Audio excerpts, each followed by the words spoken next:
a aparecer otros. Son tan solo una parte de un grupo de hispanos trabajadores en la construcción que dicen haber instalado techos en varias viviendas y que la compañía que los contrató no les ha pagado. Alrededor de $30,000.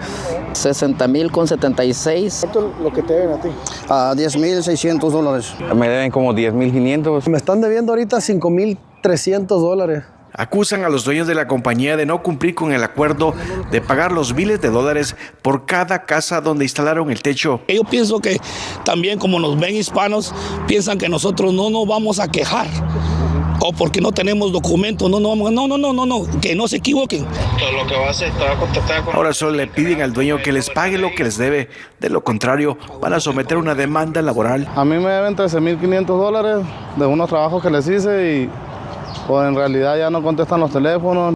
Si tenemos que ir con abogados, si tenemos que ir a corte, tenemos que hacer lo que se tenga que hacer. Ahora no somos uno, somos varios. Yo creo que no es injusto. Nosotros contactamos a la Comisión Industrial de Arizona sobre este caso y en un correo electrónico nos dijeron que cada víctima debe someter un reclamo. El último trabajo que le generé a A1 Roofing es octubre 17 del 24. Desde esa fecha no he podido contactarlos, no hay depósitos, no sé nada de ellos. Completamente están desaparecidos. He buscado en las oficinas las mantienen cerradas. Nos comunicamos con las personas encargadas de la compañía y no contestaron el teléfono. También les enviamos un correo electrónico para que respondieran las acusaciones y hasta el momento no han contestado. ¿Qué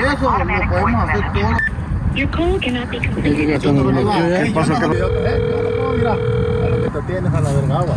Si quieres no subo al estado, eso fue meter en el agua.